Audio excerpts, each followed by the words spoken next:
Welcome to the Infrared Spectroscopy lab. In this presentation, I'm going to go into some detail about how we can relate different functional groups and different chemical bonds present in a given organic molecule with its IR spectrum, and then discuss a little bit about how we can derive information based on peaks on an IR spectrum in order to predict the various functional groups present in a particular organic compound, or else predict its structure. IR or infrared waves are a type of electromagnetic radiation. I'm sure you've all seen this electromagnetic spectrum at some point. So all these electromagnetic radiation waves, these carry some energy with it. And it so happens the energy carried by the infrared waves are able to cause chemical bonds to stretch and bend. So when we supply the necessary energy that is needed to stretch or bend certain bonds, that IR light is absorbed, and we are using this phenomenon to develop this IR spectroscopy method and use it as a way to identify those different bonds based on the type of IR waves they absorb.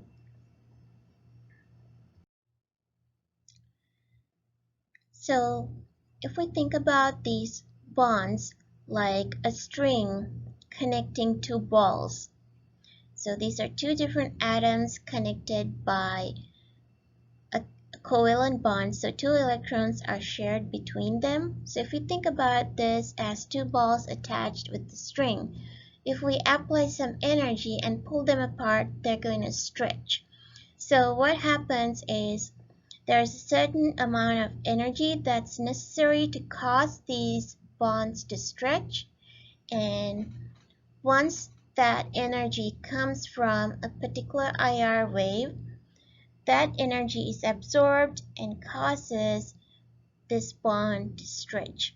So there's two types of bond stretching, where the bonds present in the molecule will be symmetrical, so they're stretching in a similar manner, or else the stretch of the different bonds present in the molecule could be asymmetrical. That is, the bond stretches are different.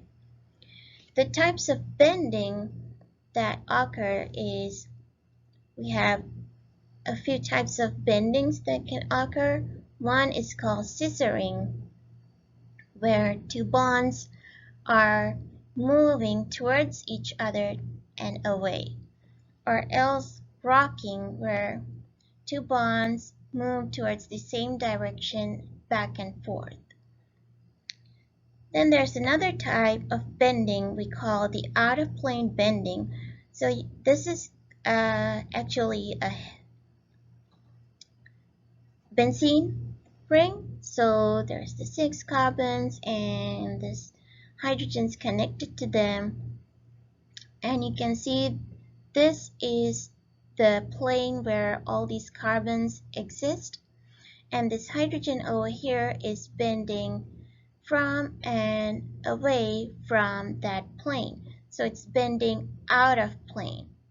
So for all these bond movements, the necessary energy happens to come from infrared waves.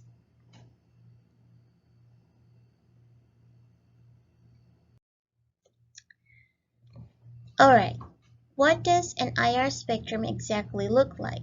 So when you get an IR spectrum, it's gonna probably look like something like this. You see on the x-axis there is something called the wave number given in per centimeter, and on the y-axis you have transmittance.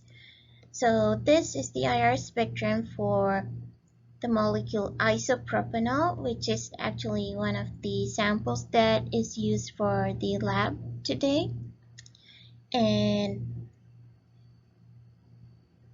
you can see that at different wave numbers, there are certain peaks that appear.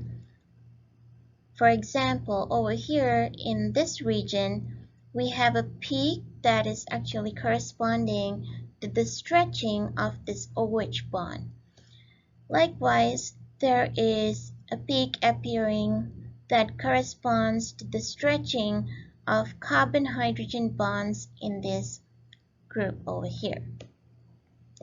Likewise, there's two peaks appearing here that corresponds to CH3 bending. So this CH3 group can bend out of plane compared to the other groups of the molecule. So the peaks corresponding to that appear at a particular wave number. So at particular wave numbers, we get these different peaks, and from the y-axis, it shows like how intensely IR light was absorbed. So that's what is given by transmittance. So I'm going to go into a little bit of detail about what exactly is wave number and explain the transmittance. Okay, so before I connect to the wave number, I would like to go over this basics that you obviously learned at some point when you learned about electromagnetic radiation. So these are all waves. So electromagnetic radiation has wave-like property as well as particle-like properties. And the energy or the particles travel in a wave-like manner. And the distance between two peaks of a wave we call the wavelength. And how many numbers of those wave cycles can pass a given point in a specific time, we call it the frequency of that wave. So for waves that have a small or short wavelength, the frequency is high, and for waves that have a longer wavelength, the frequency is low. So there are some relationships that we can build upon this. So the frequency of a wave is inversely proportional to the wavelength of that wave. So at higher wavelength, the frequency is less. At smaller wavelengths, the frequency is higher. We can build this into an equation by bringing in this constant c, which is the speed of light. Then frequency equals speed of light over wavelength. The units of frequency is given as per second or as hertz. Now I said these waves also carry energy. Their particle-like property is described by them being able to carry energy. And this energy is directly proportional to the frequency of a wave. So waves with higher frequency carry a higher amount of energy. Waves with lower frequency carry a lower amount of energy. And this is built into an equation by adding this Planck's constant. So E energy equals frequency times Planck's constant.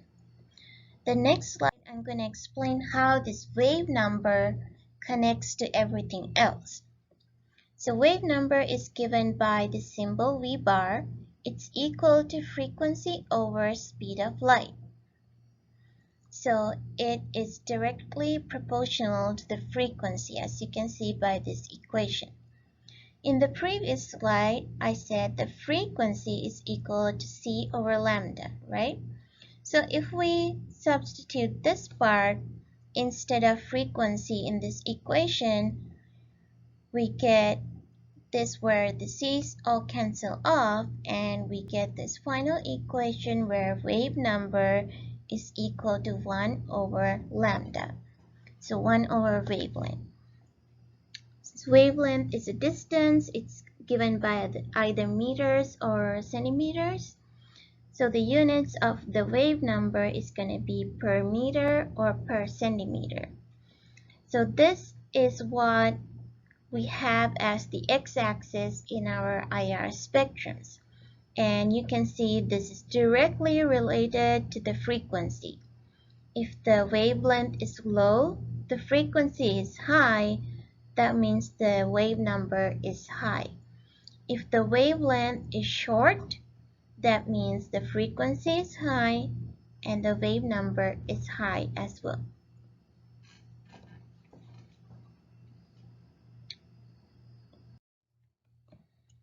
Okay, so we're going to look at what happens inside an IR spectrophotometer. We have an IR light source, which generates a range of IR waves at different frequencies. It's passed through a filtering device called the monochromator. It can select the different frequencies of these IR waves. The light is passed through a reference cell and also a sample cell that contains our organic molecule. So in this picture, I highlighted one of these IR waves in red color. And let's say that red color wave has the appropriate frequency, or it carries the necessary amount of energy that causes a particular bond in the sample molecule to stretch or bend. You can see that that light wave gets absorbed, whereas in the reference, none of the lights are absorbed and they're all transmitted 100%. So let's say that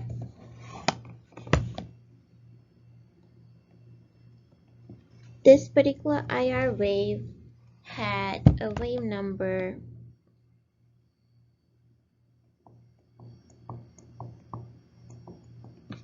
3000 per centimeter.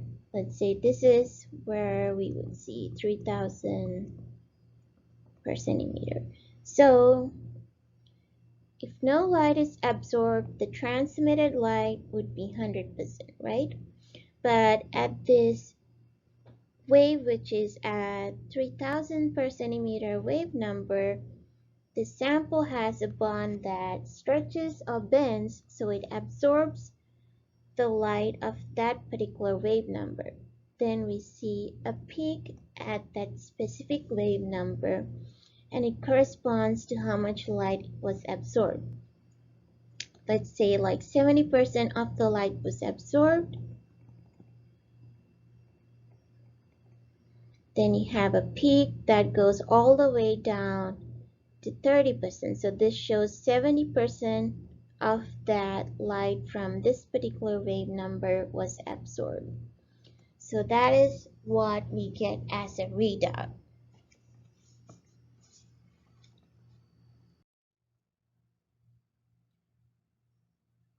Now I'm going to talk about a few properties of the bonds that can relate with the different types of peaks we see in the IR spectrums.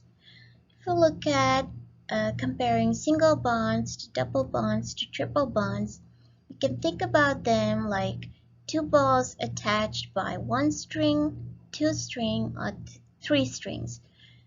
Let's think if we had to pull them apart, you would need more energy to pull the balls attached by three strings compared to the balls attached by just one string. This indicates that the more bonds that are shared between two atoms, the more strength we need to apply in order to cause them to stretch. In other words, triple bonds are much stronger than double bonds, and double bonds are much stronger than single bonds. So in order to stretch them, we need to supply IR waves at a higher frequency, a higher energy, or in other words, with a higher wave number. So there's this relationship with increasing bond strength. To cause the bonds to stretch, they need to absorb IR waves at higher wave numbers. We can look at the same phenomena in another way. If you look at the hybridized molecular orbitals when these atoms make bonds. For a single bond, it could be just a p molecular orbital overlapping with another p molecular orbital. Or for carbon, these orbitals could be hybridized into sp3 type orbitals. When a carbon participates in a double bond, its hybridization is sp2. When it participates in forming a triple bond, the hybridization is sp.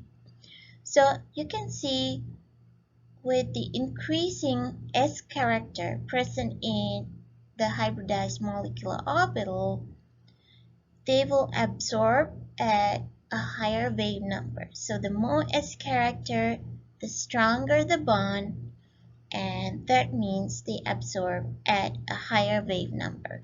So it's two different ways of looking at the same property, which is bond strength. So bond strength is what determines which wave number a particular bond will absorb IR waves at. So stronger bonds absorb at higher IR wave numbers, and weaker bonds absorb at lower IR wave numbers.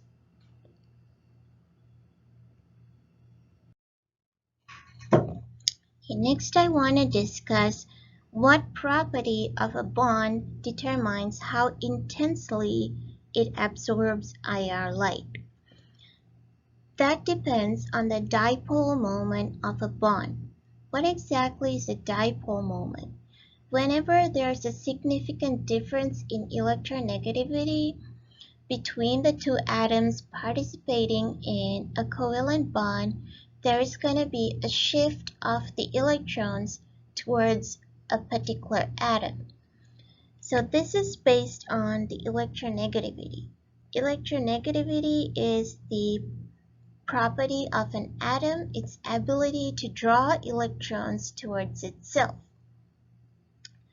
So atoms such as oxygen, which have a higher electronegative value, when they're bonded with a low electronegative atom like hydrogen, the electrons shared between these two atoms are concentrated more towards oxygen. These electrons are not static, they're constantly moving around these atoms, and the electron distribution is going to be higher towards oxygen and less towards hydrogen. And that causes a very significant shift in the charge distribution. So there will be a slight negative charge towards the oxygen end of the bond and a slight positive charge towards the hydrogen end of the bond. So we have a clearly defined dipole present.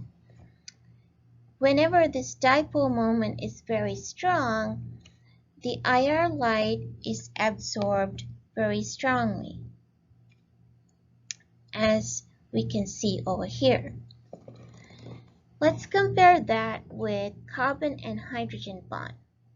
Carbon has the electronegative value of 2.55 and hydrogen has an electronegative value of 2.20. So the difference in their electronegativity is not that significant. So the electrons that are shared in this bond are equally or almost equally distributed around these two atoms.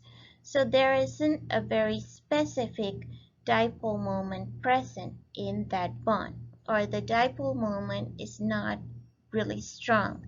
So in that case, the light absorption is relatively much weaker.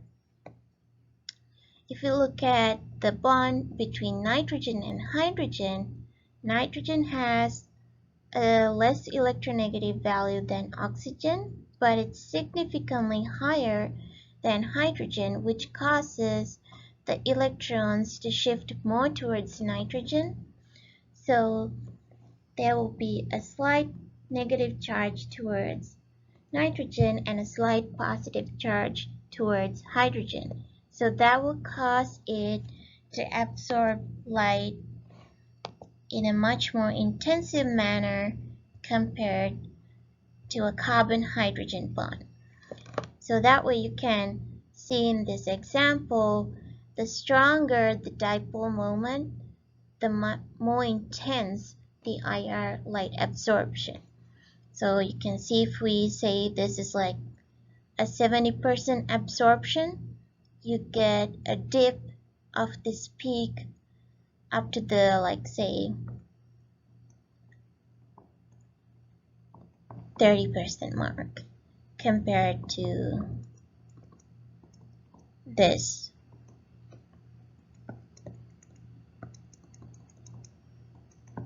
Much less for the carbon-hydrogen bond.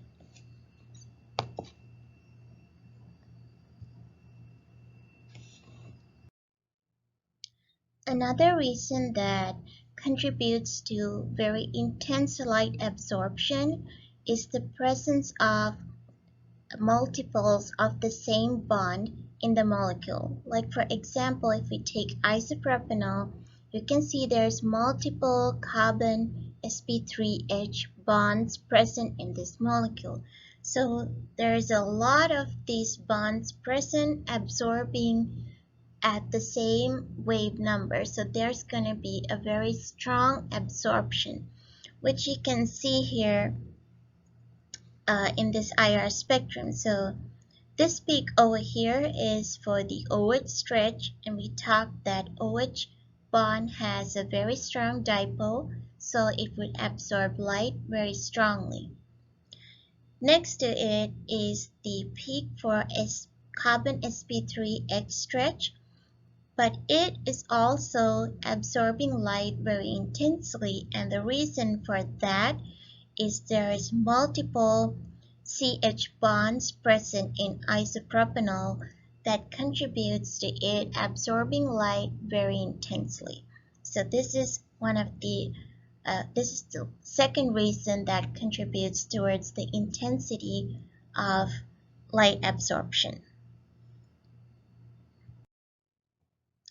Now I would like to discuss what property causes some peaks to be broad peaks and some peaks to be very sharp, intense peaks. This depends on the type of intermolecular interactions these different bonds participate in. So we have several different types of intermolecular interactions that we learned about in OCHEM 1. Ionic interactions, hydrogen bonding, dipole-dipole interactions, and van der Waals interactions. Let's take hydrogen bonding as our example, and we're going to use isopropanol again. This isopropanol, in its sample, there's going to be millions of isopropanol molecules present. And like I was talking about earlier,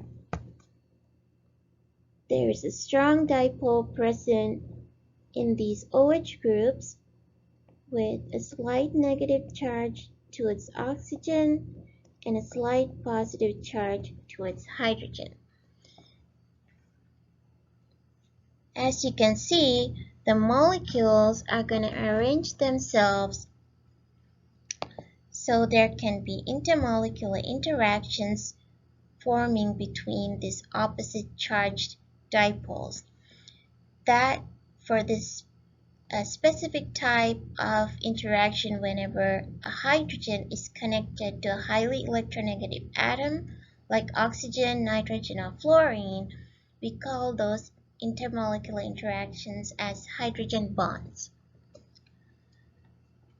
So these hydrogen bonds could be constantly forming, breaking, and forming again.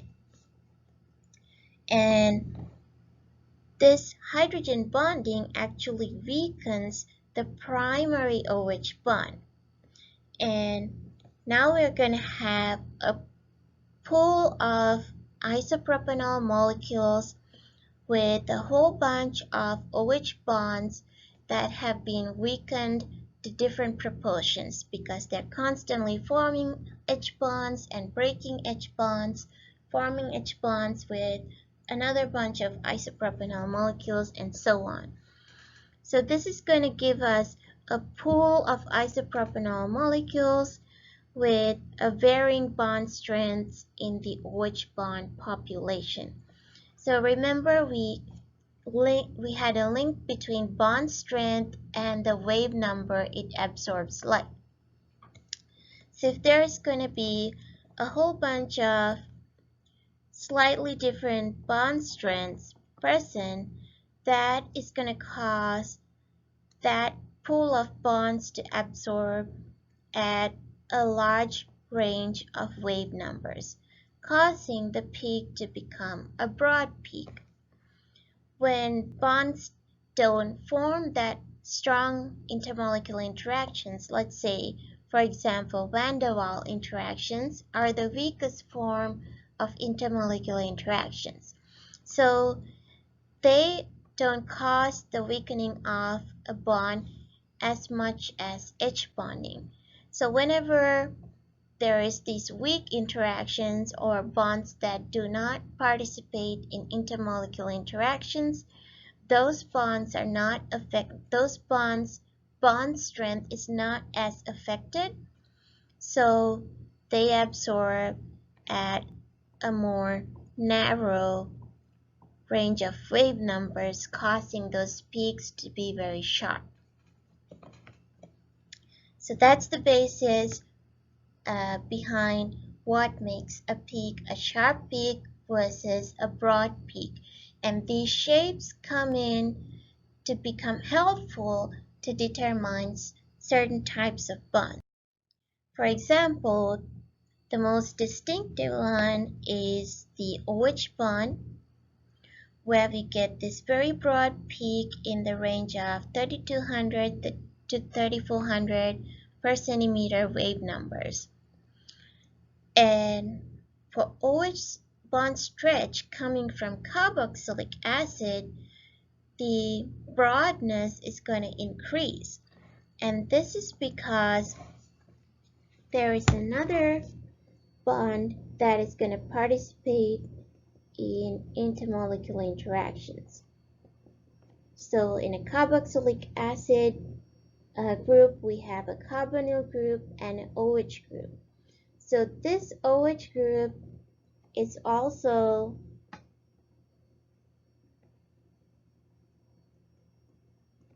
strongly polarized to have a slight negative charge towards that.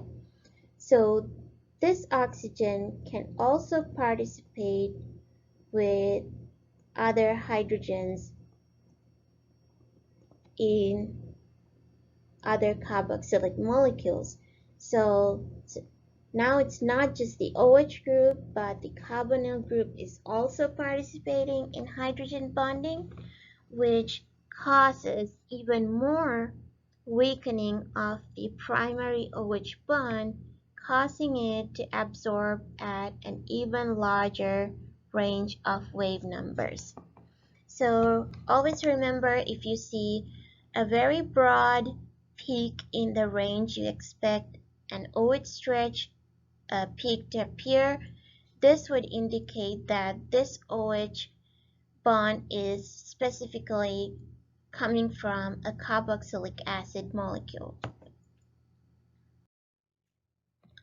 Then there's another specific broad peak that we see in IR spectrums, which is related to primary amines and secondary amines. Remember, the NH bond also has a rather stronger dipole, so it's also going to have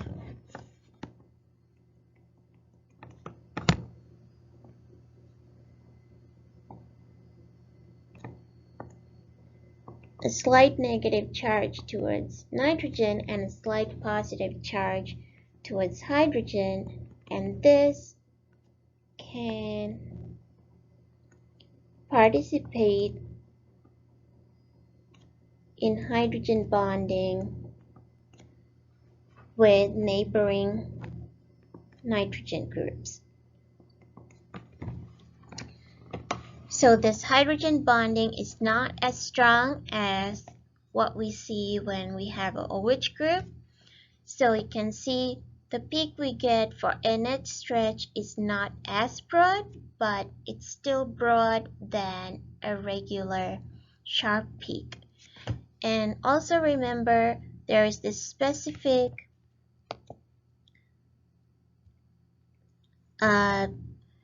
split that we observe in the broad peak for NH stretch when it's a primary amine, because a primary amine has NH2, right? So there's two of these bonds present. So that causes the peak for NH to split into two. We call this a doublet. So whenever you have a doublet broad peak in the range of 3300 to 3500 per centimeter wave number, that is a clear indication you have an NH2 group present in your molecule. When it's a secondary amine, you only see one peak, which is still slightly broad. So these are some examples of broad signals that you get to see in IR spectrums.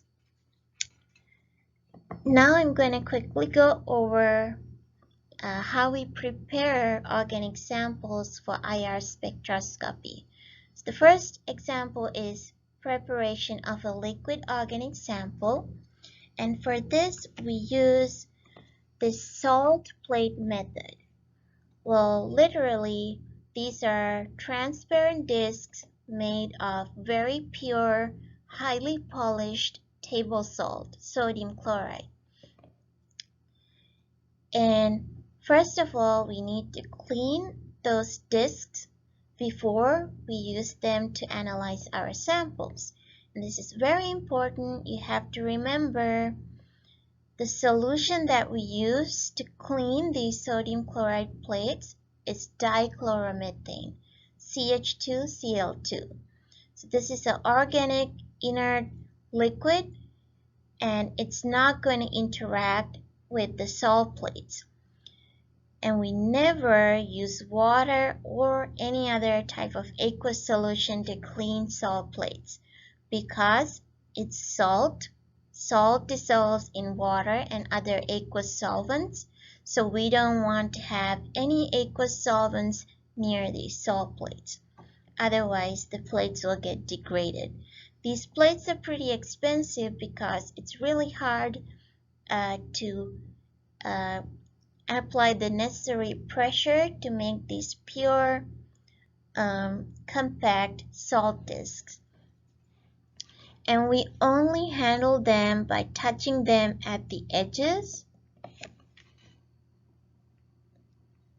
holding them by the edges, and we should never ever put our finger on the surface of the salt plate. That's because our fingers have different types of oils and they can leave smudges on the salt plate that would interfere with the with obtaining a correct spectrum. Also, if there's any liquids on our finger, that would cause the salt plate to get dissolved where we touch it and damaged.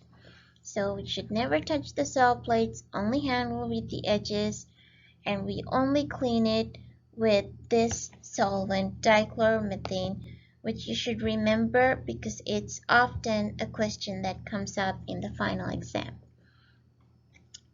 Once the salt plates are clean, we can add a couple drops of the liquid sample we want to analyze.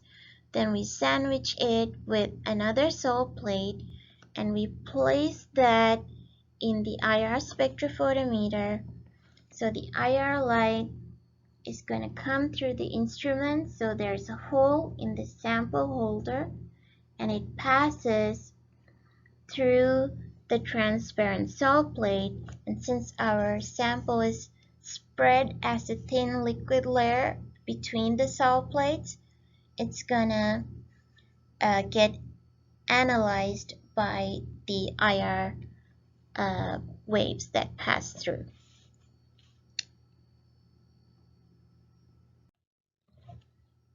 Next, I'm quickly gonna discuss how we prepare a solid sample for analyzing in the IR spectrum. We grind our solid organic sample with potassium bromide to obtain a fine powdered mixture. When we mix our sample with potassium bromide, the ratio of mixing should be 1 portion of solid sample to 10 portions of potassium bromide.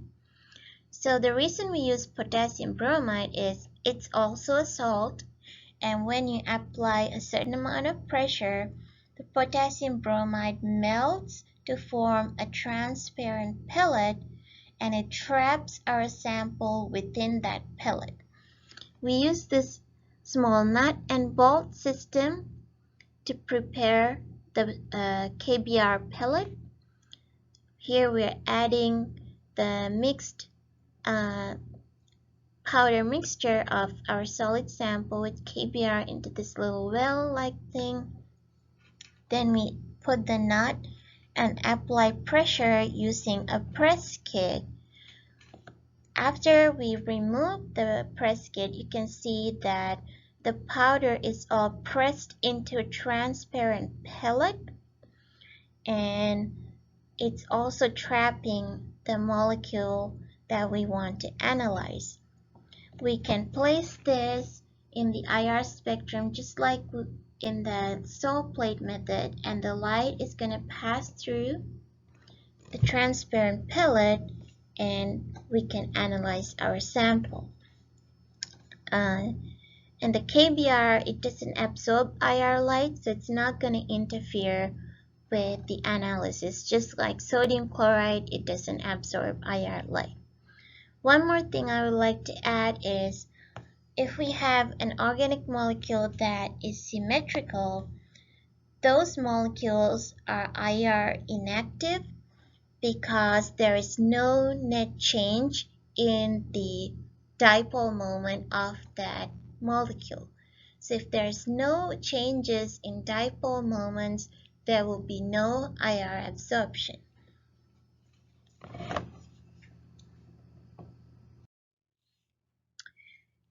Now finally, I'm going to go over two questions, two potential types of questions that could come up in your final exam. So for example, you could get a question where you're given a molecular formula and you're given the potential IR spectrum and asked to predict the structure of the molecule.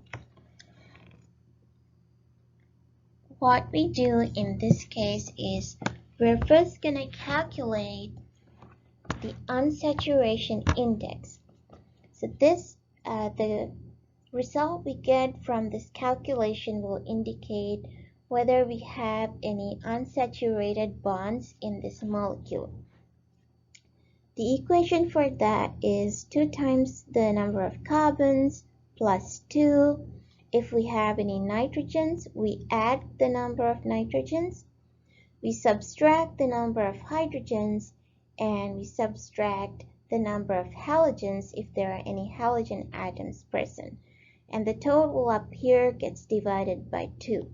So for this example, we have 7 carbons, then we add 2, there are no nitrogens, there are 16 hydrogens, no halogens. So 2 times 7 is 14, plus 2 is 16. 16 minus 16 is 0. 0 divided by 2 is 0.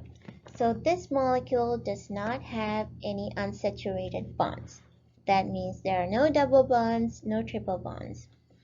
Then we look at the IR spectrum and try to identify significant peaks. If you look if you check alongside your IR frequency chart, you will see that this peak over here, it corresponds to the OH stretch of an alcohol. So this peak is a very significant peak you will always see whenever there's alcohol involved. So in the beginning, you will have to work with the IR frequency chart to get familiar with the range, the wave number range which these peaks appear. But once you connect these peaks with the logical reasonings we talked about earlier, like the bond strength, the dipole moment, and how they participate in intermolecular interactions, you'll be able to automatically deduce what kind of peaks those bonds would form and around what wave number they would form. Then we can see there's a peak over here which corresponds to CSP3H stretch. Then there's a bond over here which corresponds to CO stretch. Then these two peaks over here are peaks that you get when IR light is absorbed during CH3 or CH2 bending.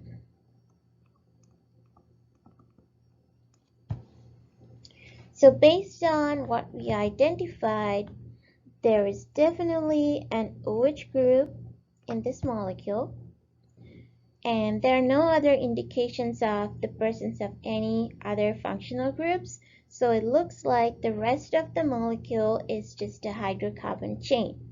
Since we have 7 carbons in this molecule, say 1, 2, 3, 4, 5, 6, 7. So 7 carbons, and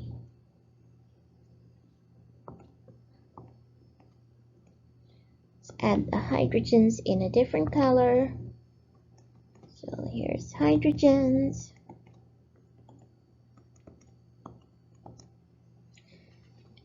Once we have a predicted structure, we're going to go back and compare with the molecular formula and the IR spectrum to make sure this structure makes sense. Let's count the carbons, 1, 2, 3, 4, 5, 6, 7. So that matches. We should have 16 hydrogens. We have 1 here, 2, that's 3, 5, 7, 9, 11. There should be 2 more here. So 1, 3, 5, 7, 9, 11, 13, plus 3, 16. So the number of hydrogens also match. 1 oxygen, that matches. We have only 1 functional group, which is the OH group, which we can see in the IR spectrum, and there are no other functional group. So this is the most likely structure that we can predict based on the information we have here. Let's do one more example. So in this example, we have a C5H8 as the molecular formula. We're going to calculate the unsaturation index. So 2 times 5 plus 2, there's no nitrogens, 8 hydrogens, no halogens, divided by 2. So this is 10 plus 2 is 12. 12 minus 8 over 2. So that's 4 over 2, and we get 2 as our unsaturation index. This means there's either 2 carbon-carbon double bonds or 1 carbon-carbon triple bond. Okay? If it happens that you get the unsaturation index as 3, that would most likely indicate there might be an aromatic ring involved. So in this example, now, since we have this hint that there could be a carbon-carbon double bond or triple bond involved, we can look at the IR frequency chart and see if there are any peaks that match with corresponding bonds. And once you check, you'll see that this peak over here actually corresponds to the stretch between a triple bond, and this peak over here corresponds to a CSP edge stretch. So those two peaks are the most significant peaks that we can relate to functional groups or specific bonds present in this molecule. And over here we have CSP3 edge stretch and two tiny peaks that correspond to CH3 and CH2 bending. So based on this information, we know there's a carbon-carbon triple bond. There's one hydrogen directly linked to one of the carbons in the triple bonds. And looking at the IR spectrum, it looks like the rest of the molecule contains a hydrocarbon chain. Since there's 5 carbons, should add 1, 2, 3, 4, 5. Right, let's add the hydrogens. So 2 here, 2 here, 3 at the end. So now we're going to see if the number of atoms match with the molecular formula, the number of carbons match. We need 8 hydrogens. 1, 2, 3, 4, 5, 6, 7, 8. We have that. And the specific bonds, we can directly link them with the IR spectrum. So we can confirm that the structure that we predicted is the most likely structure based on the given information. Okay, so that's all for this lecture.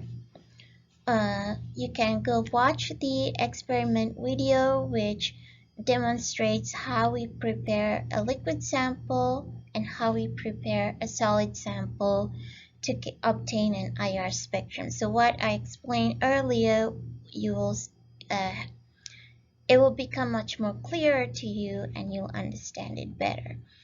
In the lab report template, you will write the purpose, then the procedure very briefly based on what you observe in the experiment video. Then for data and results, there's 2 IR spectrums given, one for the liquid sample isopropanol, one for benzoic acid, which is the solid sample. You should identify as many significant peaks as possible. So in the template, there's only 3 rows given, but you can go beyond that, add more rows and add more peaks that you identify. It's not necessary to identify tiny peaks on the fingerprint region, so we can ignore that and go for the more specific bonds you expect to see peaks for.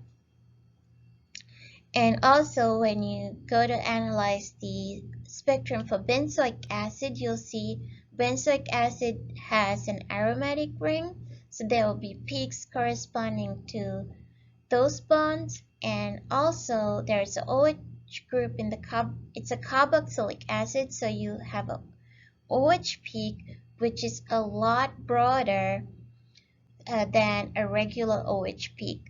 And you will be able to observe that very clearly in the example given.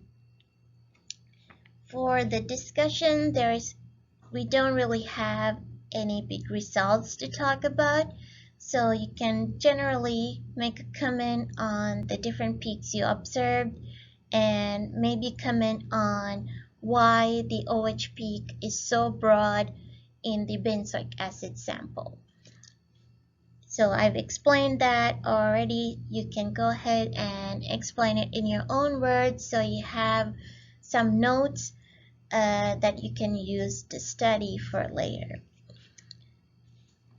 Okay, so that is all. I will be uploading this recording and giving you the link so you can watch it at any time. And please watch the experiment video, and that's it. Okay, thank you.